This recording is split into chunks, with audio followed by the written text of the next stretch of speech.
Assalamualaikum warahmatullahi wabarakatuh.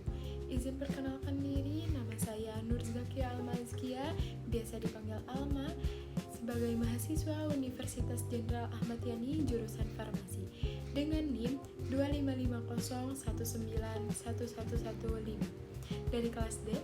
Pada kesempatan kali ini, saya akan mempresentasikan hasil rancangan analisis kualitatif senyawa organik yaitu ZnSO4 serta analisis cemaran tembaga dalam kunyit menggunakan metode klasik berdasarkan literatur Sheffler dan penerapan Green Analytical Chemistry atau GAC. Analisis kualitatif merupakan metode yang digunakan untuk mengidentifikasi ion dalam suatu sampel berdasarkan reaksi kimia spesifik seperti pembentukan endapan, perubahan warna.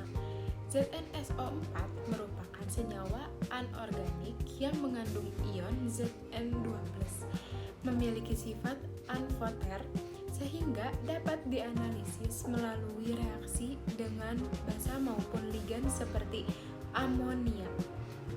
Selain itu, cemaran logam berat seperti CO2+ dalam kunyit perlu diperhatikan karena dapat berdampak negatif bagi kesehatan jika terakumulasi dalam tubuh. Tujuan dari analisis ini adalah untuk mengidentifikasi keberadaan ion Zn2+ dalam ZnSO4 dan mengidentifikasi atau mendeteksi cemaran CO2+ dalam kunyit menggunakan metode analisis kualitatif klasik. Selain itu, analisis ini juga bertujuan untuk menerapkan prinsip Green Analytical Chemistry menggunakan meminimalkan penggunaan bahan kimia. Ion Zn2+ termasuk dalam kation golongan 4. Dalam analisis kualitatif klasik, ion ini memiliki sifat amfother, yaitu dapat bereaksi dengan asam maupun basa. Dalam suasana basa, Zn2+ akan membentuk endapan ZnOH2 yang berwarna putih. Namun, endapan ini dapat larut kembali dalam basa berlebih maupun amonia karena terbentuk kompleks yang stabil.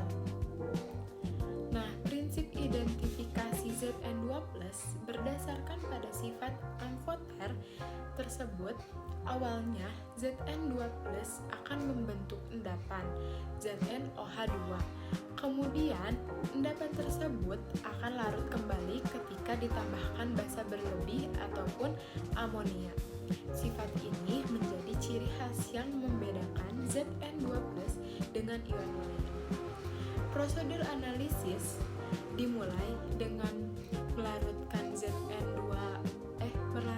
ZnSO4 dalam Aqueous untuk menghasilkan ion Zn2+ dalam larutan. Kemudian ditambahkan NaOH secara bertahap yang menyebabkan terbentuknya endapan putih ZnOH2. Selain itu, ditambahkan NaOH berlebih sehingga endapan larut kembali karena terbentuk kompleks.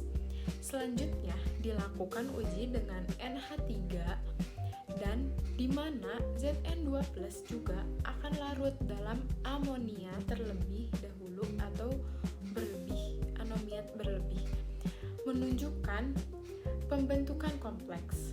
Nah, reaksi yang terjadi adalah Zn2+ bereaksi dengan ion hidroksida membentuk ZnOH2. Kemudian ZnOH2 bereaksi kembali dengan ion OH- membentuk kompleks ZnOH42- yang larut. Reaksi ini menunjukkan sifat amfother dari Zn2+. Hasil reaksi Zn berdasarkan hasil pengamatan tersebut, endapan putih yang kemudian larut dalam basa berlebih atau amonia. Hal ini menunjukkan bahwa sampel positif mengandung ion Zn2+. Nah, selanjutnya kita lanjut ke ion Cu2+.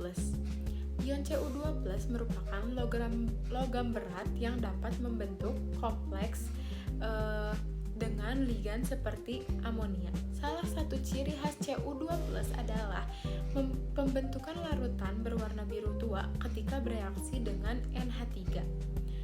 Nah, prosedur Cu2+, sampel kunyit terlebih dahulu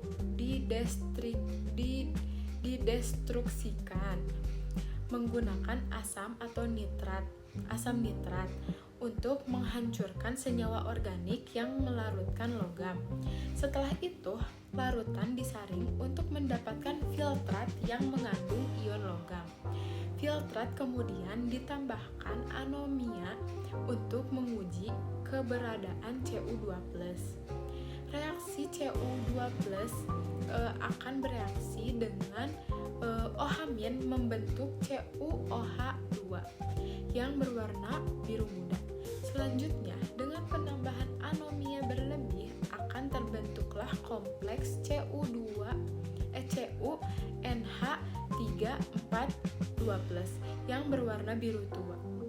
Hasilnya terbentuknya warna biru tua menunjukkan bahwa sampel kunyit mengandung ion Cu2+.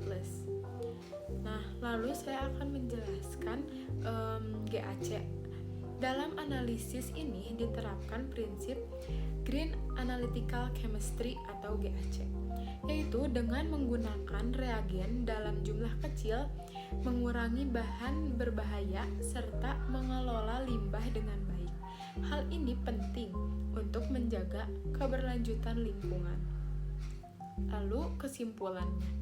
Berdasarkan analisis yang dilakukan, ion Zn2+ dapat diidentifikasikan melalui pembentukan endapan ZnOH2 yang larut dalam basa berlebih dan amonia.